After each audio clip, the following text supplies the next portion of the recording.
धृतराष्ट्र के 8 पाप जिनके कारण हुई उनकी जलकर मृत्यु। नमस्कार दोस्तों, आपका स्वागत है हमारे चैनल हिंदी स्टोरी बाय सपनों की उड़ान में। दोस्तों, इतना ही कहना है आपसे। वीडियो पसंद आए तो प्लीज़ लाइक शेयर कमेंट जरूर करिएगा। और अगर अभी तक आपने हमारे चैनल को सब्सक्राइब नहीं किया है तो प्लीज़ दोस्तों आपसे रिक्वेस्ट है, हमारे चैनल को जरूर सब्सक्राइब कर लीजिए।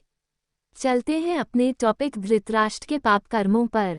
महाभारत युद्ध के सबसे बड़े खलनायक धृतराष्ट्र, जिन्होंने पुत्र मोह में पड़कर अपने ही समूचे वंश का नाश कर दिया। लेकिन क्या आप जानते हैं कि धृतराष्ट्र का जन्म से अंधा होना या उनकी जलकर मृत्यु होना स्वाभाविक नहीं था, बल्कि ये उनके पाप कर्मों का फल था। उन्होंने ऐसे 8 पाप किए थे जिनकी वजह से ही उन्हें ये सब कुछ झेलना पड़ा।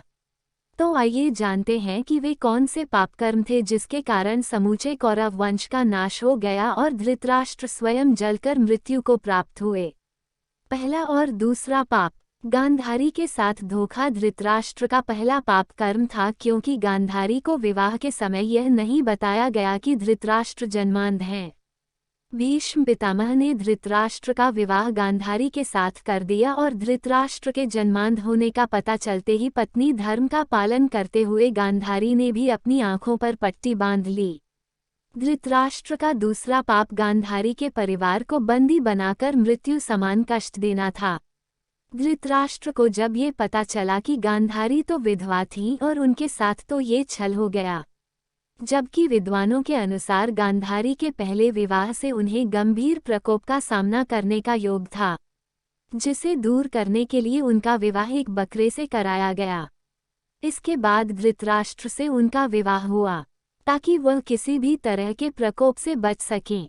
लेकिन धृतराष्ट्र ने इसका दोष गांधारी के पिता राजा सुबाल को देते हुए उन्हें और उनके पूरे परिवार को कारागार में डाल दिया।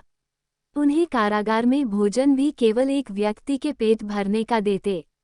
तब राजा सुबाल वह सारा भोजन अपने सबसे छोटे पुत्र शकुनी को दे देते ताकि उनके वंश में कोई तो जीवित बचे और धृतराष्ट्र से प्रतिशोध ले सके।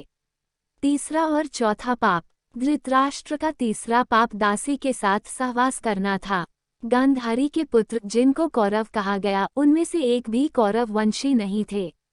गांधारी ने महर्षि वेदव्यास से पुत्रवती होने का आशीर्वाद प्राप्त किया। तब उन्हें 2 वर्ष बाद 99 पुत्र और एक पुत्री की प्राप्ति हुई। उधर गांधारी जब गर्भवती थी तो धृतराष्ट्र ने अपनी दासी के साथ सहवास किया। उनसे उन्हें एक पुत्र की प्राप्ति हुई, जिनका नाम युयुत्सु था। तब कौरवों की संख्या 99 से 100 हो गई। धृतराष्ट्र का चौथा पाप पांडवों के साथ किया गया अन्याय था।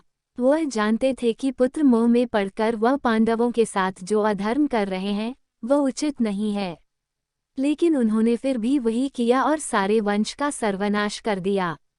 महाभारत युद्ध रोकने के लिए महात्मा विदुर ने उन्हें कई बार समझाया और युद्ध के परिणामों के बारे में बताया, लेकिन सब कुछ जानते समझते हुए भी धृतराष्ट्र चुप ही रहे और केवल दुर्योधन और शकुनी की ही बात मानते रहे। पांचवां और जघन्य पाप। द्रौपदी चीरहरण के समय धृतराष्ट्र का चुप रहना। यह एक ऐसी घटना थी जिसने महाभारत युद्ध की नींव डाली। ये कहना बिल्कुल भी गलत नहीं था। द्रौपदी का चीरहरण एक ऐसी घटना थी जिसने प्रतिशोध की अग्नि को जन्म दिया और फिर उसका परिणाम इतिहास का सबसे बड़ा युद्ध महाभारत देखने को मिला। धृतराष्ट्र का 6वां पाप अपने भाई के बच्चों का हक छीनना भी था। हालांकि यह उन्होंने स्वयं नहीं किया, लेकिन जब भगवान श्री कृष्ण ने पांडवों के लिए केवल 5 गांव मांगे तब दुर्योधन के इनकार करने पर धृतराष्ट्र का चुप रहना भी पुत्र मोह में पड़कर अधर्म का साथ देना ही था। 7वां और 8वां। भीम को मारने की इच्छा। धृतराष्ट्र का 7वां पाप था। जब महाभारत समाप्त हो चुका था तब सभी पांडव धृतराष्ट्र से मिलने पहुंचे। वहां भीम के अलावा सभी ने धृतराष्ट्र को प्रणाम किया। जब भीम की बारी आई तो भगवान श्री कृष्ण ने भीम को रोका और भीम की जगह उनके ही आकार की बनी एक लोहे की मूर्ति आगे बढ़ा दी। धृतराष्ट्र पुत्रों के वध से अत्यंत क्रोध में थे। उन्होंने समझा कि उनके सामने भीम है तो उन्होंने उसे कसकर पकड़ा और तोड़ दिया। लेकिन जब उनका क्रोध शांत हुआ तो भीम को मृत समझकर रोने लगे।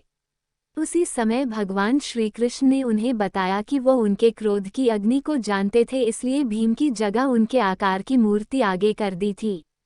इस तरह श्री कृष्ण जी ने भीम को धृतराष्ट्र के क्रोध से बचाया। 8वां पाप धृतराष्ट्र के पूर्व जन्म का था। उस समय वह अत्यंत निर्दयी राजा थे। एक दिन वो विहार पर निकले और देखा कि सरोवर में एक हंस अपने बच्चों के साथ विहार कर रहा है। तब उन्होंने अपने सैनिकों को आदेश दिया कि वो उस हंस की आंखें निकाल लें। सैनिकों ने वैसा ही किया। हंस की दुर्दशा और उसकी मौत के साथ ही उसके बच्चों की भी मौत हो गई। हंस ने भी मरते समय धृतराष्ट्र को शाप दिया कि जिस तरह उसे अपनी आंखें और पुत्र वियोग का कष्ट मिला, ठीक वैसा ही हश्र धृतराष्ट्र का भी होगा। तब ऐसे हुई धृतराष्ट्र की जलकर मृत्यु। महाभारत का युद्ध समाप्त हुए 15 वर्ष बीत गए थे। धृतराष्ट्र, कुंती, गांधारी और संजय वन चले गए। एक दिन धृतराष्ट्र गंगा में स्नान करने के लिए गए तो अचानक ही जंगल में आग लग गई। इसकी जानकारी मिलती ही गांधारी, कुंती और संजय वन की ओर गए, जहां सभी ने धृतराष्ट्र से बाहर आने के लिए कहा, लेकिन शारीरिक रूप से कमजोर होने के कारण वह बाहर नहीं निकल सके। तब संजय ने गांधारी और कुंती से कहा कि वह जंगल से प्रस्थान करें, लेकिन धृतराष्ट्र को आग में देखकर गांधारी और कुंती ने भी वहां से नहीं जाने का निर्णय लिया। इस तरह धृतराष्ट्र के साथ ही गांधारी और कुंती की भी मृत्यु हो गई।